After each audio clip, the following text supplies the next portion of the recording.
Slijede vijesti iz londonskog studija. MTA International vam donosi vijesti iz svijeta. Assalamu alaikum, dobrodošli u MTA vijesti. Jednom sedmično donosimo vam vijesti o aktivnostima Halifatul Mesih V iz prošle sedmice. Ove sedmice sa Hazurom MTA je snimio 2 sastanka koja je Hazur održao prošlog vikenda.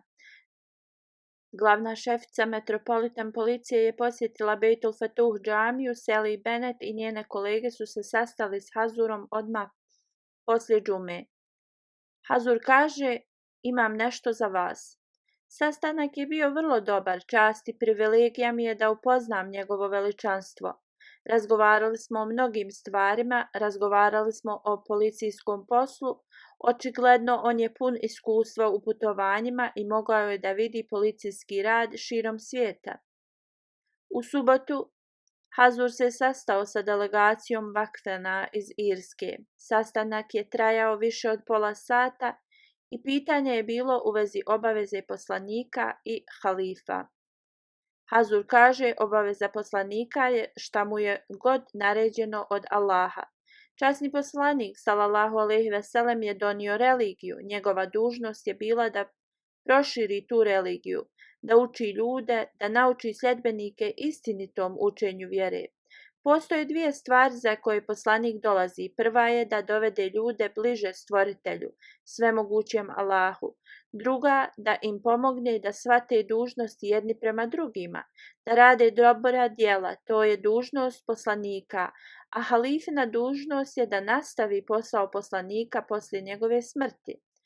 Na kraju sastanka gospodin Yusuf Pender je upitao Hazura da potpiše pismo za njegovu kćerku. Sljedeći dan Hazur se sastao sa 151 Hudamul Ahmedija iz Velike Britanije, uključujući 127 lokalnih predsjednika i 22 regionalna predsjednika. Jedan član je upitao kako da uputimo ljude da plaćaju čendu, članarinu. Hazur kaže: recite mi, predsjednici i ljudi džamata, koliko napora ulažete da prikupite čendu, članarinu, to jest, da li ste ikada dali toliko napora da radite tablik, širenje vjere?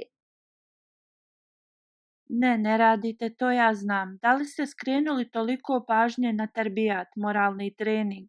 Da li ste napravili plan?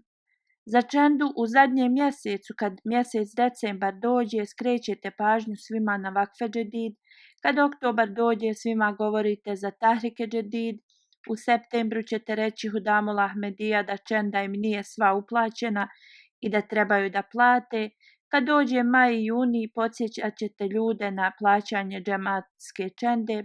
To je u redu i trošenje na Allahovom putu je naređenje od uzvišenog Allaha i jedna obaveza istinitih muslimana, ali osim ovoga, koji drugi moralni trening održavate?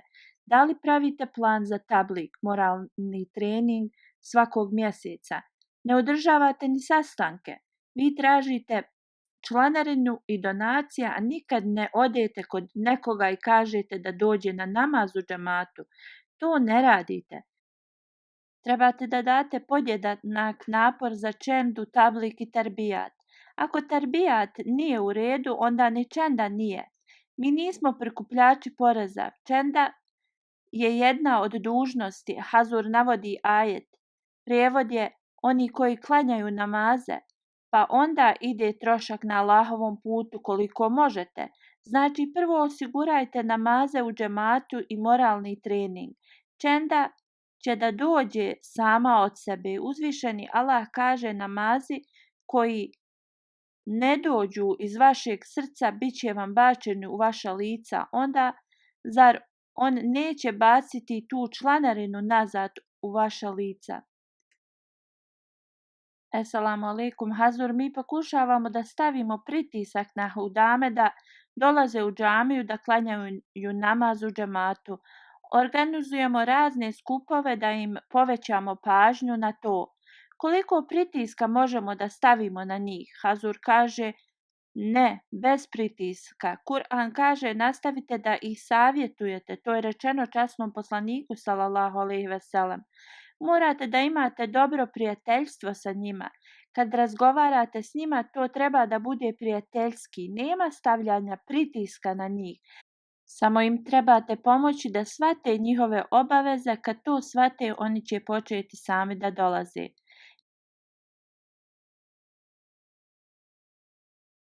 Jedno pitanje je bilo na temu braka. Hazur je savjetovao da mladi muslimani trebaju da se žene čim su u mogućnosti. Hazur kaže, ako imaju posao i dovoljno su odrasli za ženidbu, trebate da ih pitate da se žene.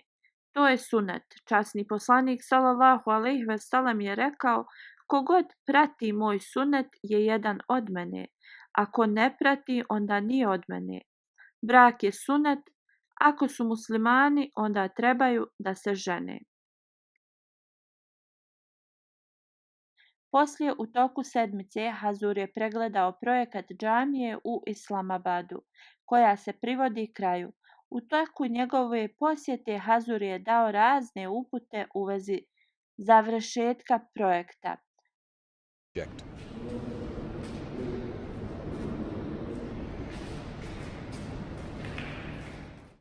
Ovo smo vam izdvojili od stotine sastanaka i dešavanja sa Hazurom. Završavamo sa kratkim sadržajem hudbe.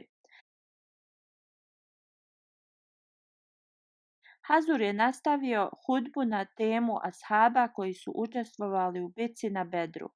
Ove sedmice je spomenuo nekoliko slučajeva. Jedan od njih je bio u vezi Hazreti Havad radijallahu anhu. Hazreti Havad prenosi da je jednom sa poslanikom sallallahu alejhi ve sellem zastao u mjestu Marhaz Hiran. Izašao sam iz svog šatora i neke žene su razgovarale. Kad sam to vidio, zainteresovalo me i obukao sam džube i sjeo sam sa njima. Sakrio sam se i prisluškivao sam šta su govorile. U to vrijeme je Allahov poslanik sallallahu alejhi ve sellem izašao iz svog šatora. Kad sam ga vidio, prepao sam se i rekao mu, moja kamila je pobjegla, ja je tražim. Onda me Allahov poslanik sallallahu alejhi ve sellem upitao da objasnim. Rekao je, o Abdullah, šta je kamila uradila? Kamila nije bila pobjegla i časni poslanik sallallahu alejhi ve sellem je shvatio da je Hazreti Havad bespotrebno sjedio i prisluškivao i da ovo nije bilo u redu. On nastavlja i kaže, onda smo mi otišli. Poslije toga, kad god bi me poslanik sreo, nazvao bi mi selam i rekao bi mi, o Ebu Abdullah, šta je kamila uradila? Ovo se redovno dešavalo da me poslanik sallallahu alejhi ve sellem uvijek šaleći pitao u vezi ovoga. Ja sam počeo da se krijem u Medini i nisam dolazio u džamiju niti u društvo gdje je poslanik bio. Poslije nekog vremena otišao sam u džamiju i stao sam da klanjam. Allahov poslanik sallallahu alejhi ve sellem je izašao iz svoje sobe i klanjao je 2 rekata. Ja sam odužio svoj namaz nadajući se da će poslanik otići i ostaviti me. Poslanik sallallahu alejhi ve sellem je rekao, o Ebu Abdullah, nije važno koliko dugo ćeš produžiti svoj namaz, ja sam ovdje. On kaže, rekao sam u sebi, tako mi Allaha, ja ću da se izvinem Allahovom poslaniku sallallahu alejhi ve sellem i očistit ću njegovo srce u vezi mene. Kad sam predao selam, poslanik sallallahu alejhi ve sellem je rekao selam i rekao je, šta se je desilo s kamilom? Rekao sam, tako mi onoga koji te je poslao s istinom, kako sam primio islam, ta kamila mi nikad nije pobjegla. Poslanik sallallahu alejhi ve sellem je rekao 3 puta, neka ti se Allah smiluje. I poslije ovoga poslanik me nikad nije ovo spomenuo. Što znači da ovo nikada nije trebao da krije od njega zato što je znao već šta se je desilo. Drugo, sjediti i prisluškivati razgovor drugih ljudi je loše.